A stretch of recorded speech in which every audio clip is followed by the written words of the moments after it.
Assalamualaikum warahmatullahi wabarakatuh. Perkenalkan, nama saya Rio Delvin Oraplean dengan NIM 181450044. Di sini saya akan mempresentasikan terkait laporan supply chain management yang ada pada lapangan fuel terminal Ampenan.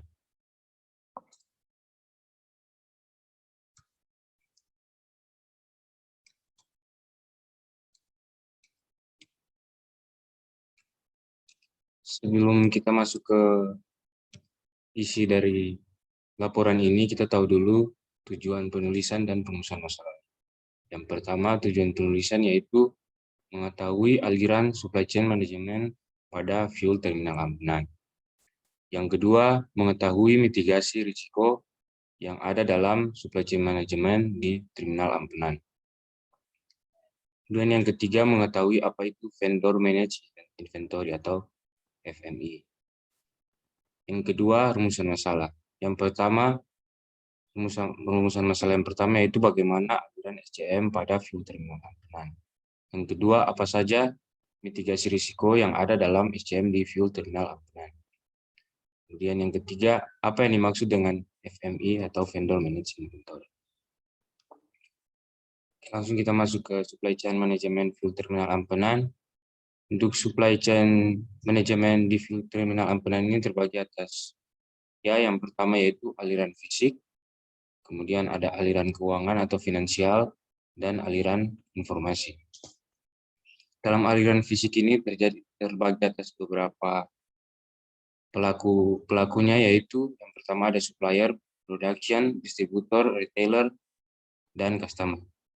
Yang pertama, untuk aliran fisiknya dimulai dari eksplorasi dan impor sebagai supplier. Kemudian dari eksplorasi dan impor ini mengirimkan minyak mentah atau crude oil menggunakan tanker ke kilang Cilacap.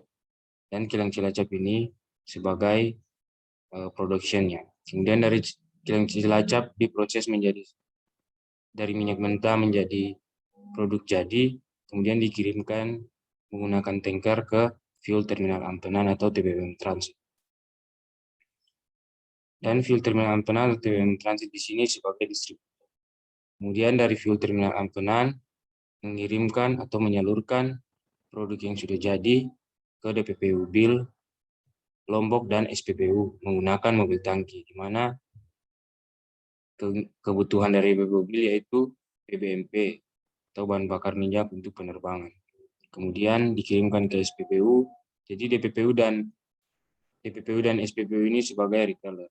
Kemudian dari DPPU dan SPBU mengirimkan atau menyalurkan produk BBM atau BBMP ke konsumen.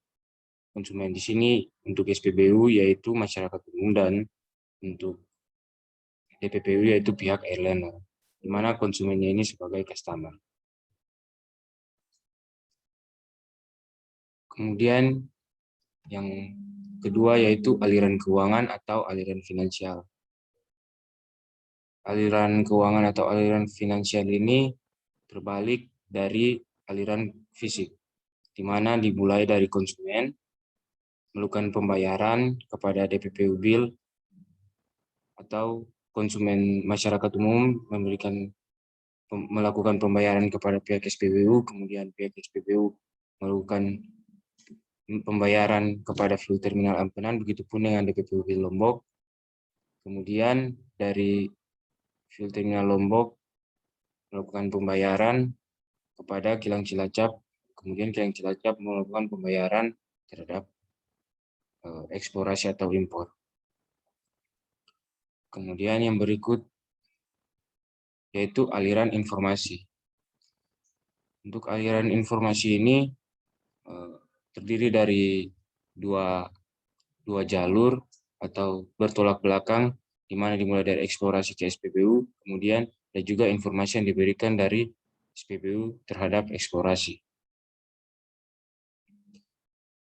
Jadi dokumen-dokumen yang dibutuhkan untuk aliran informasi ini terdiri dari Bill of Loading, Certificate of Quality Loaded atau reset sertifikasi, kemudian ada ULEX Statement After Loading, Loading Order, dan Release Note.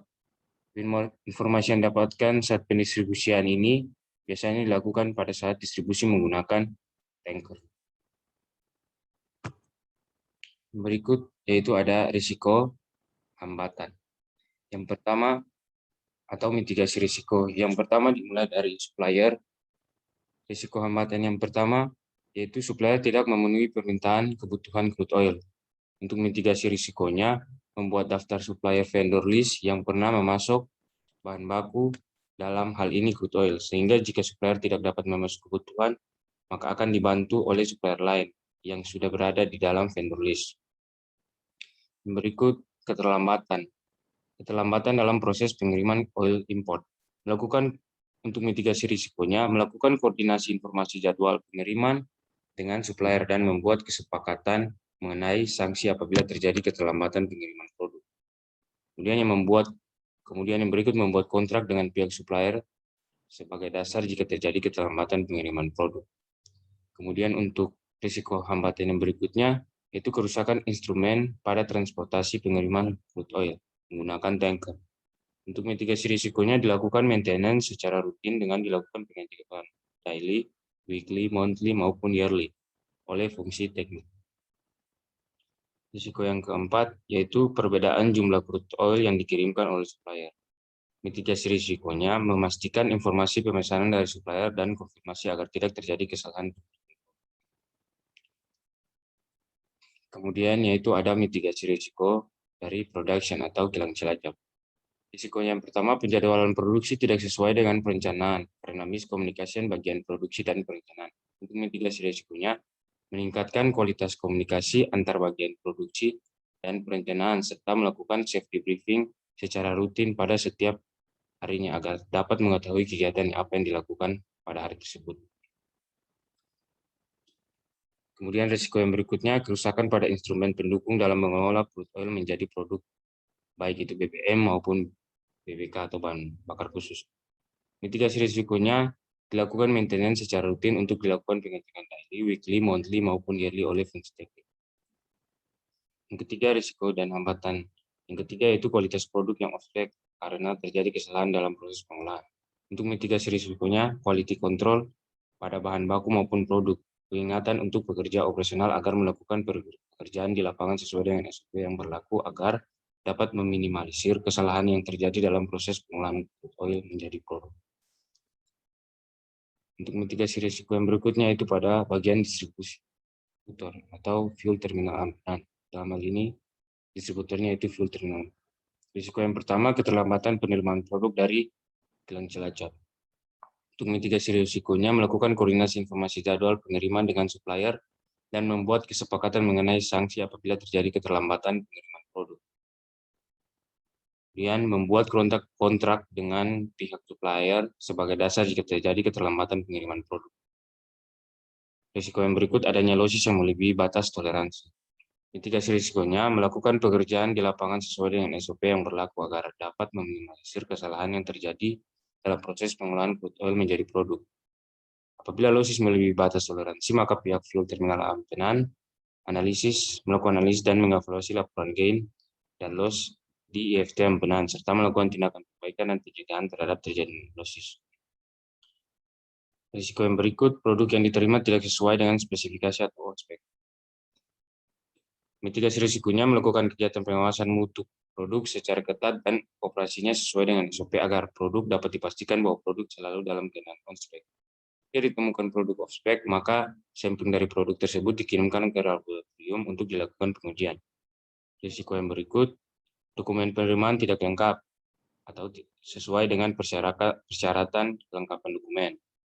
Mitigasi risikonya melakukan pengecekan kembali dokumen-dokumen yang dibawa pada saat penerimaan produk di RU 4 Cilacap menggunakan tanker. Berikutnya ada mitigasi risiko pada bagian retailer. Dalam hal ini DPPU Lombok. Risiko yang pertama, ketepatan jumlah stok yang ada. Mitigasi risikonya memperkuat informasi dengan memanfaatkan alur komunikasi yang ada. Risiko berikutnya, keterlambatan penerimaan produk dari IFT ampenan.